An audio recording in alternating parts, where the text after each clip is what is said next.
Elles sont nombreuses les forces vives de la ville de Porto-Novo qui ont marqué de leur présence ce jeudi 17 novembre 2022 dans les locaux de la Maison des Jeux de Diegankpevi, la séance publique de reddition de comptes sur le thème « Le permis de construire, le permis de démolir et l'adressage, avantages pour les acteurs du développement » de la ville de Porto-Novo. Qu'il me soit permis de vous souhaiter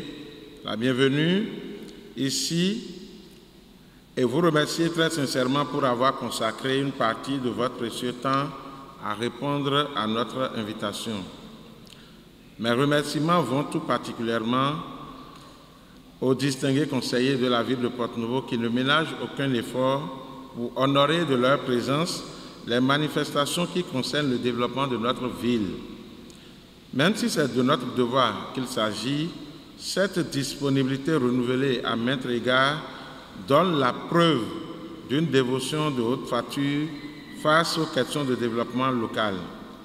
Je voudrais vous rassurer que je puisse constamment de notre engagement collectif les sources de ma motivation à avancer sans désemparer pour l'atteinte des objectifs d'efficacité et d'efficience que nous nous sommes librement fixés. Mes remerciements vont tout particulièrement au président du Conseil des sages de Porto-Novo, aux têtes couronnées, majestés, dignitaires gardiens des temples ancestraux, ainsi qu'aux autorités religieuses de diverses confessions dont les prières nous accompagnent au quotidien dans la lourde responsabilité qui nous incombe. C'est le lieu également de faire un clin d'œil aux responsables de la police républicaine et à tous les corps constitués de la ville dans le maintien de la paix et la sécurité des concitoyennes et concitoyens. Enfin, à tous nos collaborateurs, directeurs et cadres techniques de la municipalité de Porto-Novo et singulièrement à Madame la secrétaire exécutive de notre mairie, je voudrais dire ma reconnaissance pour le travail accompli et vous rassurer de mon soutien et de celui de tous les membres du conseil municipal pour un accompagnement de qualité dans votre volonté affichée de réussir votre mission. Mesdames et Messieurs les membres du conseil municipal de Porto-Novo, distingués invités, chère population, nous voici tous, une fois encore, face à l'appel du devoir, diversement dans l'exercice de nos obligations ou dans l'usage de nos droits. En effet, pour les mandataires que nous sommes, cette obligation trouve son fondement dans l'article 11, alinéa 6 de la Charte africaine sur les valeurs et principes de la décentralisation, de la gouvernance locale et du développement local, qui stipule, je cite, « Les gouvernements locaux ou les autorités locales sont responsables devant les communautés locales en ce qui concerne les décisions et les politiques de développement local, la mise en œuvre de ces décisions et politiques et la gestion des ressources financières. » C'est donc pour nous, élus locaux,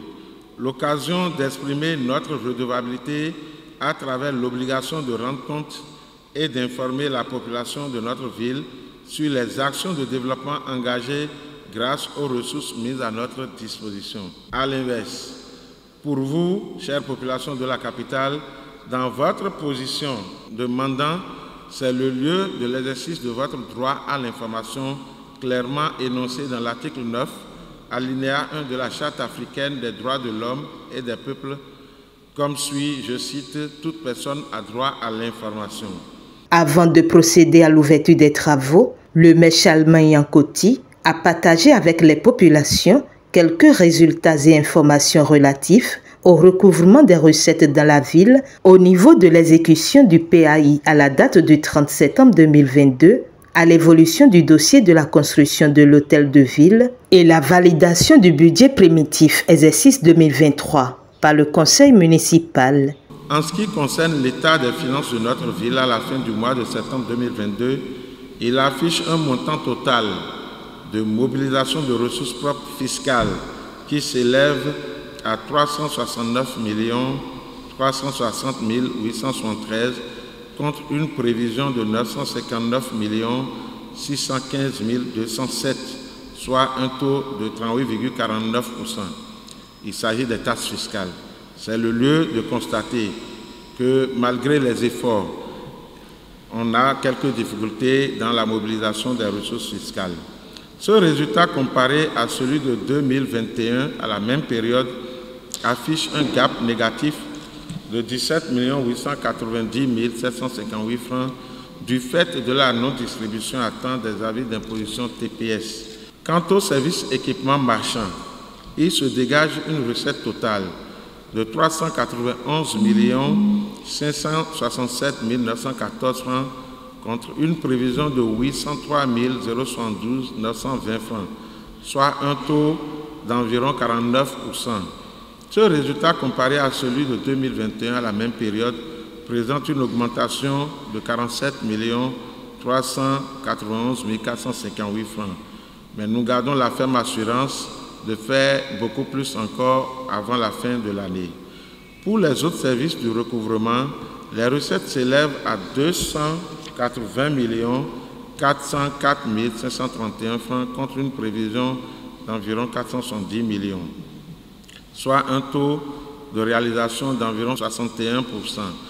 En comparaison avec les résultats de l'année 2021 à la même période,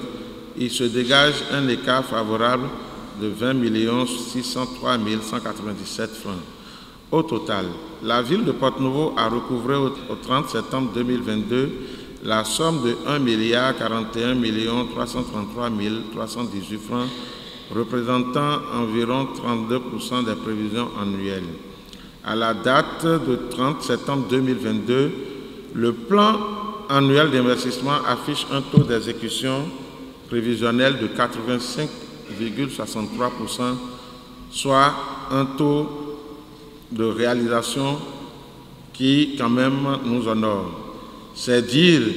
qu'il nous faut redoubler d'ardeur dans la mobilisation des ressources au cours du dernier trimestre de l'année qui est déjà à moitié entamé. C'est le lieu de reconnaître que c'est ce dernier trimestre qui nous permet de mobiliser davantage de ressources et qui nous donne l'espoir d'une amélioration des recettes. C'est aussi le lieu de lancer un vibrant appel à toute la population de notre ville pour plus d'engagement dans le paiement des impôts et taxes, toutes choses qui conditionnent nos capacités à travailler pour le développement local. Au sujet de l'hôtel de ville,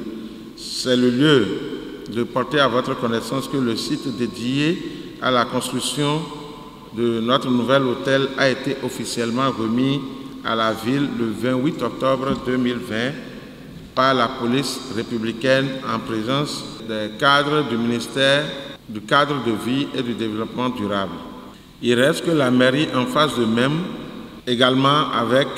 les architectes et consorts, pour permettre le démarrage effectif des travaux de construction que nous attendons tous et appelons de tous nos vœux. C'est le lieu de remercier encore le président de la République, le chef de l'État, qui a vu juste en décidant de nous doter de ce site pour abriter notre nouvel hôtel de ville. Il faut reconnaître ici que c'est un site d'environ 6 hectares. Aussi, c'est important pour moi de préciser qu'à ce niveau, nous avons déjà au moins environ 2 milliards et le président de la République s'est engagé pour le complément de 3 milliards pour que nous voyions la construction de notre hôtel de ville. Donc, dans les tout prochains jours, je pense que les autres concertations vont commencer pour que cela devienne une réalité. Nous vous invitons à rester en union de prière avec nous pour que cela se concrétise. Enfin, le budget primitif de l'année 2023 de notre commune a été validé par le conseil communal pour un montant d'environ 6 329